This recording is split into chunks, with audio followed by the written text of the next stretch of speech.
Hi everyone, this is take 2 of my first video. Long promised. The last one was so embarrassing and such a mistake, I have to do it again. So here goes, the long promised tour of the new garden. Long way from ready, but here goes. I'll take you start from here.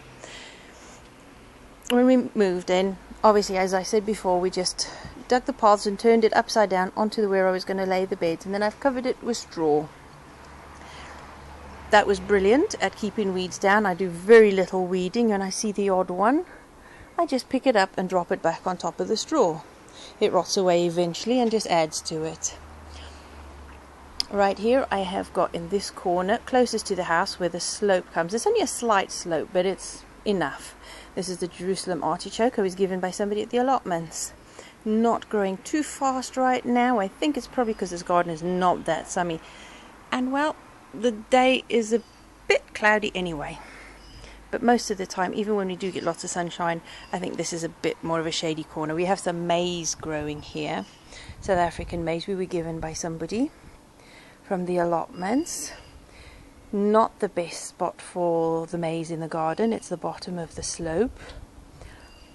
Yeah, it should go at the top of the slope next year, but I'll do corn instead. I prefer corn. That was an experiment this year. Over there we have some rather scruffy looking carnations, but hey, they've survived 2 years, moved with us, and they were taken as cuttings from bought cut flowers in the supermarket. So not too bad, I think. They're still going. Now, one of the things I don't like about the straw is that it makes a perfect hiding place for slugs. They're hiding right now, but they're there. The beasts are there. Thankfully, through the really hot, dry weather, that straw has kept the soil nice and moist underneath. This is one of my quirky experiments. Something that happened to my red cabbage I bought from the supermarket. Cut it into quarters. I only used a quarter at a time, so by the time we got to the last quarter, they started growing. So that is what the quarter looked like. It had roots growing from where the stalk was cut, so I just stick it in the ground like that, and it's still growing. As a result, I have some lovely seeds, free, growing from what was in the fridge. It was quirky. I was so surprised it actually grew. Free seeds for red cabbage next year. And my elephant garlic. I have never actually harvested my elephant garlic to eat. You can eat the leaves, but I think it would be more interesting to eat the bulbs. You could just let them grow, but this year I think I will harvest them. I only had 3 bulbs 2 years ago. I left them in the ground, and every year I just keep replanting them. This is my Nepalese cabbage, gone to seed as well. Again, I let at least 1 or 2 plants of every kind go to seed so that I don't have to buy seed for the next year. When the seeds are ripe, they'll just self-seed, and then next year I can transplant them where I want. No work. The seeds in nature have done it all. I didn't have to sow the seeds, buy pots or compost. It just falls where it likes, starts to grow, and next year I just move them where I want them. That is the kind of gardening I like. The aphids have been really enjoying themselves on it. However, I found the ladybird larvae from the cherry tree and just transplanted them onto the Nepalese cabbage. They've put a big dent in the population, but you know, so what? I'm still going to get some seeds off it. Let it be. The birds come, and I've watched the little sparrows come and peck at the aphids underneath the leaves, so I leave them to it. Unfortunately, I have had to resort to slug pellets this year because I don't have chickens, hedgehogs, toads, ducks, or none of the wild birds have been very helpful in that department either. So instead this year of losing everything like we did last year at the allotment, I have resorted to slug pellets. Hopefully next year I will be able to have some living slug control. These are my Victorian climbing peas. Not very many of them. I didn't sow very many, but they're good for space saving because they grow upwards, up to 6 foot, sometimes 8 foot tall, and take up a lot less space. If you catch them just in time, they're nice and sweet. We'll catch up on that one another time. We've got some pinks growing here.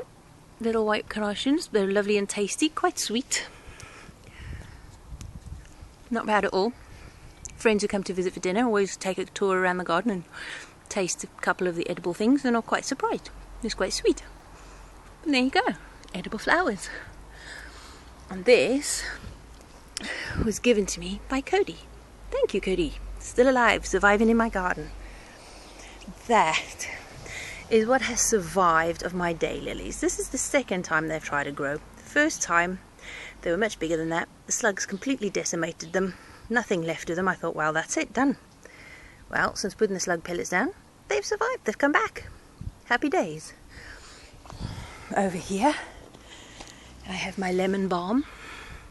Not too keen on it. Tasting is a bit strong, but the smell is absolutely divine. As you can see between the straw, some of the weeds that come through. Oh, this is a plant that was in the garden before we moved. I didn't dig it up. But now I just pick it through, and eventually it'll get so weak that it'll just stop growing. But for now, it just helps to add to the soil. Kind of green manure. Pick it, drop it, and it'll rot away. Small little blackcurrant, but has fruit. Taller blackcurrant has no fruit. The birds have had it. A chard, a Swiss chard, going to flower and seed. I keep picking the flowers off to keep it going. Use the leaves in salads and stews and soups. But eventually by next month I'll just leave it to go to seed. And then again I'll have more free plants. On the edges where I turned the path soil upside down onto the grass on the other side, the grass is coming through between the two layers. Now that'll eventually go when I can put up edging. I'll put some hazel woven edging in at some time when I can get to do that. But for now, the grass is very handy because I just trim it with a pair of scissors and stick it on top of the straw. More mulch. We love gardens where we could do that for free. My rhubarb. It's taken a long time to start. Didn't quite like this spot. Not enough organic matter in there, but hey. On a budget, we use what we've got. We let time grow. These are brilliant because I love rhubarb, but best thing about it, these humongous leaves. When I've picked the rhubarb, I chop up the leaves and just leave it as green manure on top of the soil. Fantastic mulch. Here is one of my asparagus plants. This one is 3 or 4 years old, and I have totally neglected it in the same pot. It's moved house, not done anything with it, and it still keeps growing. So it's gone nice and feathery, and will then again strengthen the roots, and next year it'll come back again. I hope.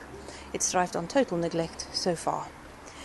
This cherry tree was given to us by another neighbour at the allotments before he left the site, and I thought that planting it so late in the season from one place to another, it would suffer, but hey, it has survived. We have no fruit this year, but I'm not expecting it after transplanting. But it's surviving, it's growing.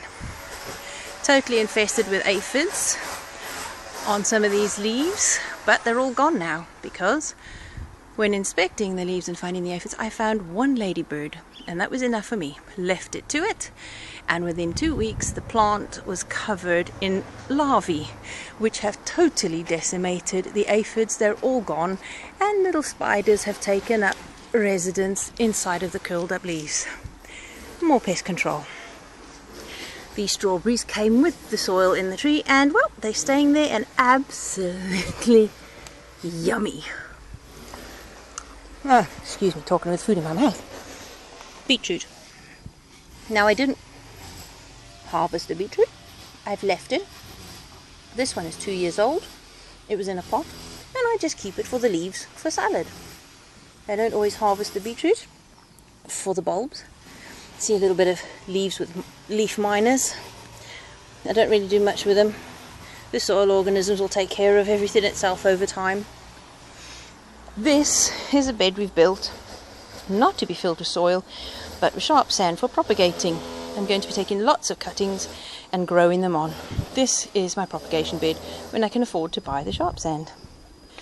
Now, Noemi, as promised, here are my tomatoes. They're surviving. They're not looking too bad. They're growing fine. There are flowers on them. I haven't really done much. There's a tomato.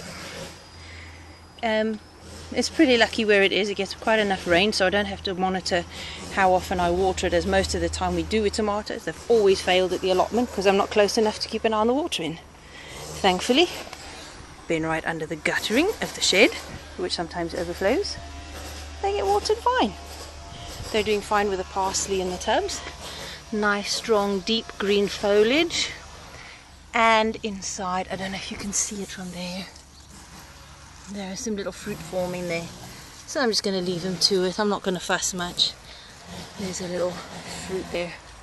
So we'll just leave it to it and see what happens. Just keep an eye that it never dries out. And I'll feed it occasionally. I've got some comfrey over there, and I have some comfrey tea at the allotment. I'll bring some home. Pretty nasty stuff to smell. Makes you want to vomit. It smells so bad. But the plants really love it. Another blueberry. Then my favorite ever unusual plant to eat. Not the leaves, of course, but the roots. I'll show you more on this one when I harvest it later in the season. But yacon is one of my favorite. The bulbs, tubers, rhizomes, whatever you want to call them, they're probably tubers. They taste like a slightly gingery, I can't describe it. It's unique, but it's lovely. It's crunchy, sweet, juicy, and perfect, especially in fruit salads. But I like it raw. Over here is the hedge at the back of the garden, which is extremely tall. Was 4 foot into the garden. We've cut it back so that we could gain more space behind the shed and use the wall of the shed for drying onions, because it's quite sheltered here. My favourite part of the garden this year is the privet because of these absolutely gorgeous flowers. I have always loved the smell of privet flowers. So the tops are left pretty much like a tree, so that the bees and the good bugs can be happily housed, and the rest of it needs a cut now, but we'll keep it tidy. A makeshift composter a friend gave to us. It works all right, but there's no holes in the bottom, so we regularly tip it out into the more effective compost pile. There, in that corner, next to a load of ivy, good for the birds, is a Himalayan honeysuckle. Now I love this plant because of those absolutely gorgeous little flowers. Mild scent, but the bumblebees, the other day while I was tidying up in here, I heard the buzzing and then saw bumblebees all over the plant. It was such a beautiful summer experience. And also a lovely brown butterfly with yellow spots on it. Not a clue what it is, but hey, if the wildlife loves the garden, I've got to be doing something right. And a very happy find when we moved into the house is this. It's related to the quince, is not a true quince. I forget the name, I'll check it up for you. But there are some fruit forming. Hopefully by the autumn they'll be lovely and ripe and I can cook them, and I did last year. They tasted delicious, absolutely lovely. I may turn them into fruit leather with apples. We'll be doing that again. The conifer hedge was here before. Can't stand it, but it was here, has to stay, and I will just cut in some features. And I'll plant some potted plants in between the little arches that I will cut in it. In my greenhouse, one of those cheapy little plastic ones I got from a supermarket 2 years ago on the end of season sales, dirt cheap, sat in the loft for 2 years because we were going to move. Now we have, it's up. We've put a frame in, well, framing wood, both in the middle and in the bottom along the frame, so that we could sturdy it a bit. Not much happening yet, we've only had this up a couple of weeks. The lavender has failed, the asters have failed. The sweet Cicely has failed. However, I'm so happy my Cape gooseberries are growing. They will be transplanted next week. My borage is growing too. All of these were in there. They have been so easy. The seeds are large and I just stuck them in slightly under the surface and just watered them. And they have thrived. So a good plant. I only need one plant in the garden. It will go to seed and spread everywhere. I'll never get rid of it, so hey. And I love borage flowers in my salads. They're beautiful too, and the bees love them. This is what's left of a whole tray of marigolds, thanks to the slugs. My Aquilegia little plantlings. They're waiting to go out in the garden too. They'll go in the front. A few little odds and ends still waiting to go out. Some garlic. And then my lettuces. These were bought as living lettuce from the supermarket, and they usually don't last long in the trays they come in, so I stuck them in pots, and I'm still getting leaves off them. That was 2 months ago. They probably should go in the garden, but I think the slugs would ruin them. So maybe I'll just keep them in here and feed them and use them as long as they're growing. These, believe it or not, are my 3rd year of growing from seed from climbing white beans. Now, they were the white beans I bought from the supermarket for my pulses, for my store cupboard. I decided to grow some, and 3 years later I'm still growing from the same seed.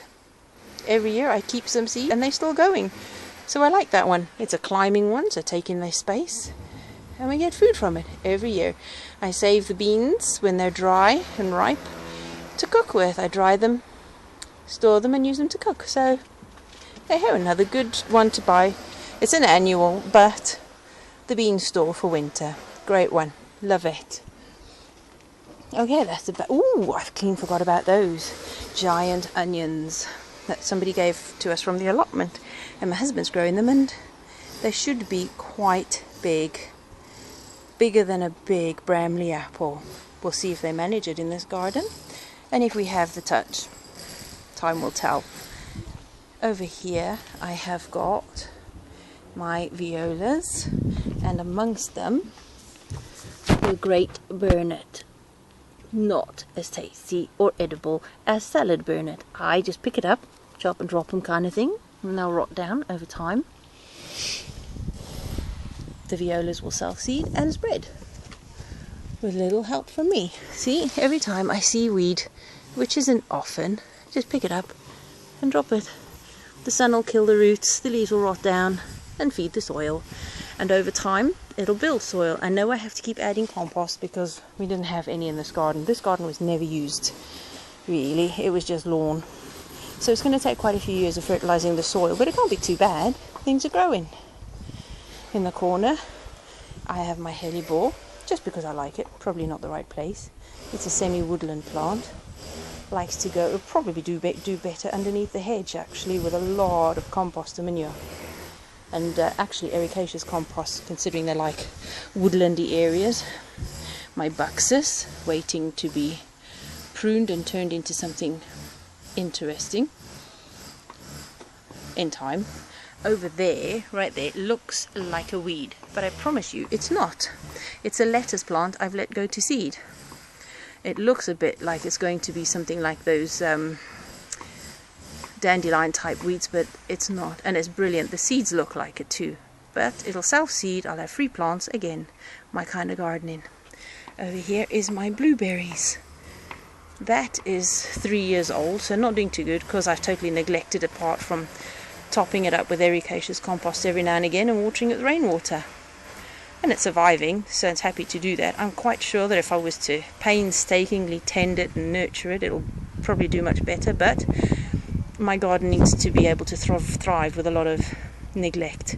So if it survives in my garden, then it stays. A hazel bush, that will go in the front garden eventually and become a tree with free nuts. I was very lucky to find some cheap fruit trees. I've got 2 figs, 2 hardy kiwis, obviously 2 different types, but they will grow in this climate and in my garden. Apples, I have got 6 apples, and I've taken some cuttings from that quince type bush in the corner. That will grow nicely and I can share it round. That is about the stage of my garden so far, so when more happens I'll let you know. I hope you enjoy it, and follow me again next time. See you soon. Bye.